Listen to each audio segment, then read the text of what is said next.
Flowcitism. Flowcitism. Ano ito? Flowcitism is the art of living aligned with the agos, with the daloy, with the flow, instead of fighting it. Ang Flowcitism ay hindi relihiyon.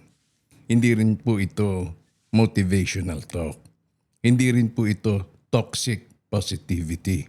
In simple terms, magiging magaan ang ating buhay kapag hindi ka lagi lumalaban sa kung anong nangyayari. Walang masama po sa pakikipaglaban. Wala rin pong masama sa sinasabing lumabang ka. Huwag kang bibitiw. Pero hindi po lahat ng bagay ay dapat nating labanan. May mga bagay ho na piliin natin kung saan dapat tayo sumang-ayon sa agos ng buhay. Hindi ibig sabihin nito na passive ka, no? Hindi rin ibig sabihin na magsunod-sunuran. Ang ibig sabihin, you act with clarity, not reaction. Iwasan po natin na ibabase natin ang ating aksyon, ang ating kilos, base sa reaksyon na hindi mo na sinusuri kung yan nga ba ay justifiable, kung yan nga ba ay base sa katotohanan. So bakit po nagsasuffer ang mga tao? Madaling intindihin ang Flowcitism kung alam mo na kung bakit tayo nahihirapan. Most people suffer because of 3 traps. Una, reactivity. Ang bilis magalit. Ang bilis matakot. Ang bilis mag-assume. Kaya maraming mga chismosa ang napapahamak. Maraming mga chismosa ang napapailan ng kaso dahil nga po sa kanila pong mga pagpapalagay na walang basihan.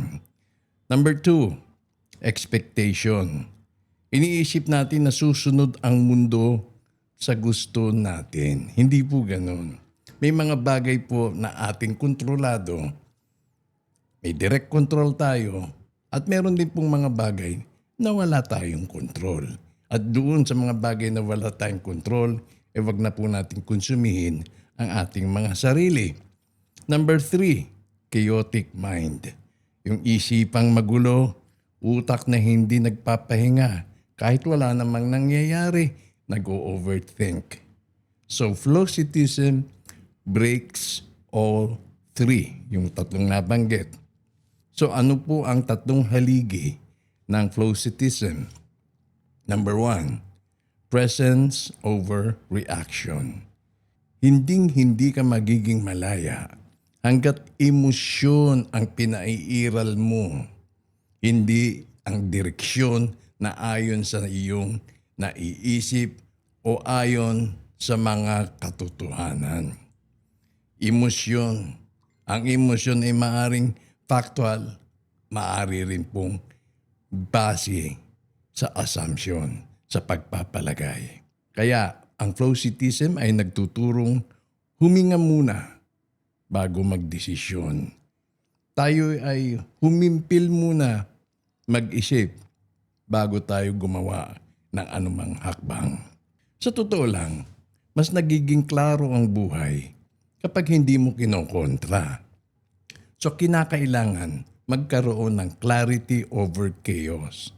Ang isang isipang maliwanag, klaro, at hindi disturbed. Ang maliwanag na isip ay kinakailangan sa bawat hakbang na ating tatahakin.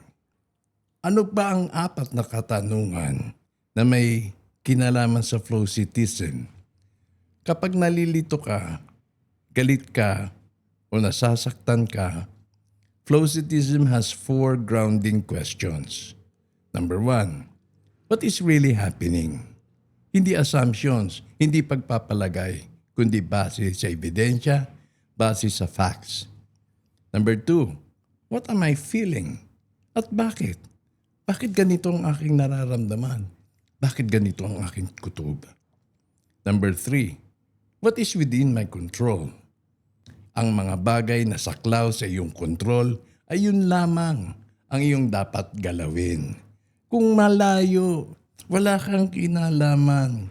Usaping politika, usapin sa Senado pero hindi ka naman involved.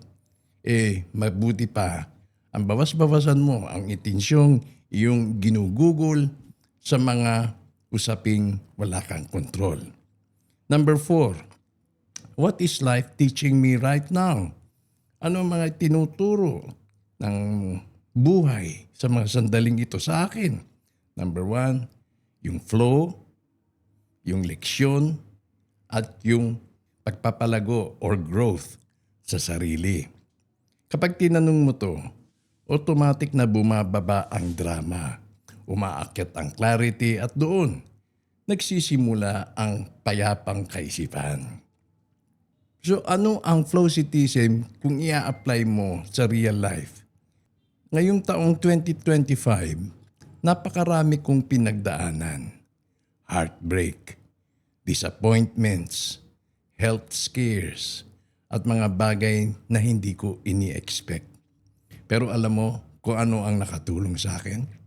Hindi ang aking influensya, hindi ang aking power, hindi willpower, hindi ego, kundi ang nakatulong ng higit sa aking pagsalubong sa mga problema, suliranin ay ang alignment. Ano ba ang alignment? Ano ang basic foundation nito? Number 1, ang acceptance. Number 2, understanding. And number 3, responding. So kailangan po na tanggapin natin ang katotohanan. Tanggapin natin ang mga kaganapan. Base siyempre sa tunay na kaganapan. At unawain natin kung bakit naganap ang mga bagay-bagay na ito. Both sides, kung mayroong nagtatalong partido, ating pakinggan at ating unawain. At siyempre, bilang panghuli, kung paano natin ito aaksyonan. Kung paano tayo magre-responde. At kung paano tayo magpapahayag ng ating damdamin na naaayon sa mga bagay na ating inuunawa.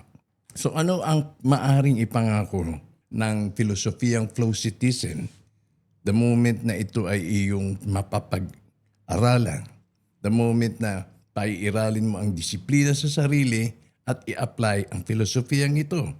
Kapag pinaandar mo ang Flowcitysm sa buhay mo, mapapansin mo, hindi ka na madaling matrigger. Akala mo mapapainit mo ako Akala mo madadala mo ako sa mga ganyang salita. Hindi ka magre-react.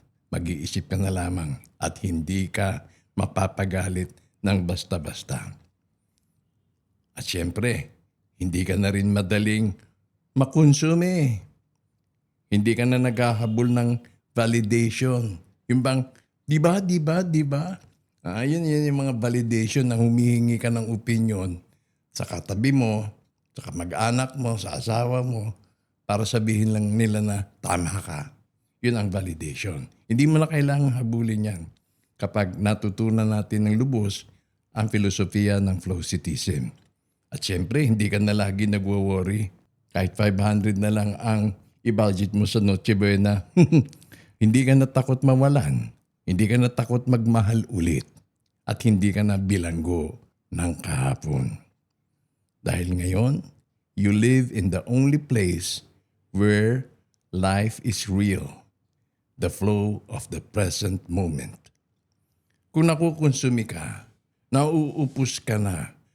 Kung pagod ka na sa cycles ng buhay, kaikot-ikot, kahapon, ngayon, bukas, iisa ang palabas.